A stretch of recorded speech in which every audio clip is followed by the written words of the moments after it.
Hello everyone, आप सबका बहुत बहुत स्वागत है कॉमर्स अचीवर प्लेटफॉर्म पे। आज इस वीडियो बनाने का मेन इंटेंट है, ये वीडियो क्यों बनाया है मैंने, ताकि ऑर्गेनाइजेशन थ्योरी को कैसे पढ़ना है, उसकी प्लानिंग कैसे करनी है, कैसी स्ट्रैटेजी ऑप्ट करनी है, ताकि ऑर्गेनाइजेशन थ्योरी पे as per UPSC commerce optional आप उस पर कमांड कर सकें और उसको अच्छे से प्रिपेयर कर सकें। ठीक है, तो ऑर्गेनाइजेशन थ्योरी को मैं पहले बेसिक ये बताना चाहूँगी कि सबसे पहले मैं आप सबसे रिक्वेस्ट करूँगी कि आप सिलेबस पे कमान रखें। सेपरेटली हम सिलेबस को भी कवर करेंगे, तो आप क्विकली उन सिलेबस के वीडियोस को भी देख सकते हैं। As per the latest notification वो सिलेबस आपके साथ शेयर कर दिया जाएगा। और उसके बाद जब आपने सिलेबस देख लिया कि आपके जो मेन ब्रॉडर हेड्स हैं वो क्या क्या हैं, उसके बाद जो नेक्स्ट आपको फोकस करना चाहिए वो है प्रीवियस ईयर पेपर का क्वेश्चन का एनालिसिस। अब क्वेश्चन के एनालिसिस से आपको क्या बेनिफिट मिलेगा, उससे आपको मेन पिक्चर क्लियर होगी कि किस तरीके के क्वेश्चंस आते हैं आपके एग्जाम में। बिकॉज देखिए, ओटी बहुत सारे कोर्सेज का पार्ट है, ऑर्गेनाइजेशन थ्योरी बहुत सारे कोर्सेज का पार्ट है। तो आपको ये जानना बहुत ज़्यादा ज़रूरी है कि आपके एग्ज़ाम की क्या डिमांड है, आपके एग्ज़ाम में किस एरियाज़ में फोकस रखते हैं। तो प्रीवियस ईयर पेपर का क्वेश्चन एनालिसिस करेंगे, उसको भी हम आपको वीडियोज़ में कवर करा देंगे, आप वहाँ से देख सकते हैं।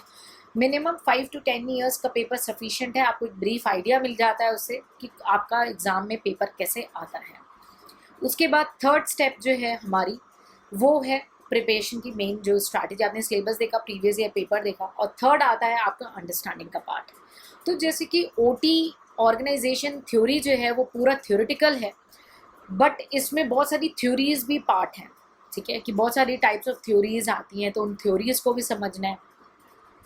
तो सबसे पहले इंपॉर्टेंट है आप उनको अंडरस्टैंड करेंगे इंडिविजुअली, उसके बाद उसको मल्टीपल टाइम रीड करेंगे, ताकि वो, या वीडियोस हम आपको शेयर करते हैं, आप उन वीडियोस के थ्रू भी इसको कॉन्सेप्ट में माइंड में सेट हो जाना चाहिए। एक जो ब्रॉड हेडिंग है उसका कॉन्सेप्ट माइंड में सेट हो जाना चाहिए, एक जो थ्योरी है वो क्या कहना चाहती है उसका बेसिक आइडिया आपके माइंड में सेट रहना चाहिए। बाकी थोड़ा बहुत आप खुद लिख लोगे। तो कॉन्सेप्ट की अंडरस्टैंडिंग बहुत ज़्यादा इंपॉर्टेंट है थ्योरी पेपर में, चाहे वो आप कोई भी थ्योरी पेपर में बैठ रहे हो। ठीक है, तो अंडरस्टैंड करना है। उसके बाद सेकंड स्टेप आता है मेमोराइज। देखिए, आपने अंडरस्टैंड कर लिया, ठीक, बट आपने वर्ड्स वोकैबलरी भी तो उसकी यूज़ करनी, तो उसको मेमोराइज करना पड़ेगा। अब मेमोराइज भी करने का एक शॉर्टकट ये टेक्निक है कि आपने जब अंडरस्टैंड कर लिया ना, तो आप वीडियो लेक्चर्स को बार बार सुन लो। ठीक है, आपको माइंड में वो वर्ड्स याद हो जाएंगे। अगर आप कोई बुक रेफर कर रहे हो तो उसको मल्टीपल टाइम रीड कर लो। ठीक है, तो वो आपको याद हो जाएगा। क्योंकि आपको केवल एक ही पेपर तो देना नहीं है, आपको ऑप्शनल आपकी टॉप रैंकिंग देता है, बट आपको बाकी पेपर्स पे भी तो साइमल्टेनियसली ध्यान देना है, इवन ज़्यादा ध्यान देना है। तो ऑप्शनल को पहले ही तैयार करके और 100% कमांड करके सेट असाइड करो, ताकि जीएस पे एवरी सिंगल डे आप मेहनत कर सको।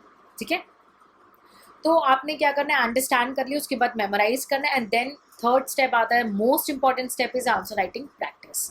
आपको मल्टीपल आंसर राइटिंग प्रैक्टिस करनी चाहिए थ्योरी पेपर में, और उसको चेक करवाना चाहिए, ताकि आप खुद को ट्रैक कर सको कि आपने केवल पढ़ा है कि आपने उसको इम्प्लीमेंट भी किया है। क्या है ना, लॉ बनते हैं, लॉ बना के छोड़ देते हैं पार्लियामेंट में, और इम्प्लीमेंट नहीं करे तो सारी जनता नाराज़ होती है। वैसे ही हमारी प्रिपरेशन स्ट्रैटेजी अधूरी है जब तक हम उसको एग्जीक्यूट नहीं करें, उसे इम्प्लीमेंट नहीं करें। और आप ऑफिसर बनने जा रहे हो, आपको सब पता है कि केवल लॉ बनने से मतलब नहीं है, उसके इम्प्लीमेंटेशन इक्वली इम्पॉर्टेंट है। और केवल इम्प्लीमेंटेशन भी ज़रूरी नहीं है, अगर लॉ ठीक नहीं बनाया तो दोनों चीज़ें इक्वली इम्पॉर्टेंट है। तो उस चीज़ का आप बिल्कुल प्रॉपर ध्यान रखेंगे कि आपको प्रैक्टिस करना है एज मच एज पॉसिबल। तो हम ऑर्गेनाइजेशन थ्योरी पे भी आपको कंप्लीट कोर्स प्रोवाइड करेंगे, previous year paper separately, syllabus separately. अब जब आंसर राइटिंग प्रैक्टिस करते हैं तो उसके बाद आप जो है अपना जो previous year paper with solution आप प्रेफर कर सकते हैं, ताकि आप खुद को ट्रैक कर सकें कि as per the demand of the previous year आप किस डायरेक्शन में इम्प्लीमेंटेशन के टाइम, एग्जीक्यूशन के टाइम में जा रहे हो। ठीक है, स्टार्टिंग में आपने केवल क्वेश्चन का एनालिसिस करना है, ताकि आपको पिक्चर बन जाए कि आपको कैसे जाना है। और जब प्रिपेयर कर लो, एक 1-2 स्टडी कर लो, उसके बाद आप विद सॉल्यूशंस देखो। ठीक है, सो आई होप मैंने आपको ये हेल्प कर दी। हाँ, थ्योरीज को अंडरस्टैंड करना है, हर टॉपिक को अंडरस्टैंड करना बहुत ज़्यादा ज़रूरी है। ठीक है, आप भले उसके सारे एरियाज को मत कवर करो, बट अंडरस्टैंडिंग ज़रूरी है, ताकि आप डिटेल आंसर्स को रिप्लाई कर सकें। ठीक है, सो ये यूपीएससी का कॉमर्स ऑप्शनल पेपर 2 का पार्ट है आपका ऑर्गेनाइजेशन थ्योरी। उसमें भी पार्ट ए है। पार्ट ए में आपका 2 का पेयर है, organisation theory and organisation behaviour. और 5B में आपका आता है human resource management and IR।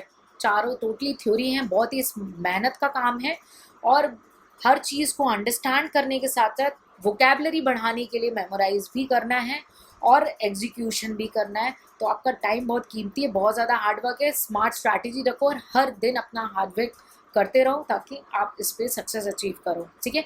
और मेंटरशिप के लिए हमारा कंप्लीट गाइडेंस प्रोग्राम है, कंप्लीट वीडियो लेक्चर्स हैं, टेस्ट सीरीज़ है, मिनी टेस्ट है।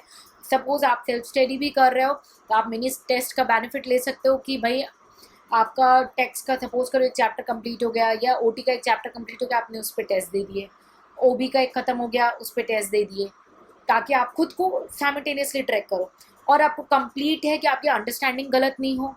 आपको कोई किक स्टार्ट हो तो हमारी ट्रैकिंग शीट है जहाँ पे एवरी डे आपकी क्वेरीज डिस्कस होती है, तो आप उसका भी बेनिफिट ले सकते हो, ठीक है। तो आपसे रिक्वेस्ट है आप क्वेरीज पूछो, उसको सॉर्ट आउट करो, लेकिन ये जो कोर्स स्टार्ट किया है ना, ये इस पे आप अपना समय दे रहे हो, अपना जीवन दे रहे हो, उसको वेस्ट नहीं जाने दो। और ऑप्शनल पेपर जो है ना आपको टॉप रैंक भी देता है और ऑप्शनल पेपर ही है जो आपकी रैंक लो भी करता है, ये आपको मैं हर बार क्लियर करती हूँ। ये चीज़ माइंड में सेट रखो और अपनी स्मार्ट स्ट्रैटेजी प्लान करो। और कोई भी सपोर्ट, कोई भी हेल्प की नीड है, just ask in the comment section. और आई होप मैंने आपकी मदद की OT समझने में। अगर आपके मन में कोई डाउट, क्वेरी, डिस्कशन और डिलेमा है, आप उसको कमेंट सेक्शन में हमसे क्लियर कर सकते हैं। अगर आप YouTube पे कमेंट नहीं करना चाहते हैं, आप हमसे टेलीग्राम में भी शेयर कर सकते हैं, हमारे फेसबुक पेज पे भी हमसे जुड़ सकते हैं और पर्सनली ईमेल भी कर सकते हैं। क्योंकि बहुत सारे स्टूडेंट्स का ये मानना है कि भाई मैं अचीव करूँ तब पब्लिकली हाईलाइट हूँ, तो ऐसे काफ़ी स्टूडेंट्स भी हमें मिलते हैं। तो आप बिल्कुल ही पर्सनली ईमेल करेंगे, हम उस पर भी आपको रिपोर्ट करेंगे, डोंट वरी। सो हमारे साथ जुड़े रहें और हार्ड वर्क करते रहें और अपनी इस मुकाम को ना पा करके रहें, ठीक है। अपना ढेर सारा ख्याल रखें और हमें भी ढेर सारा प्यार दें। जय हिंद, जय भारत।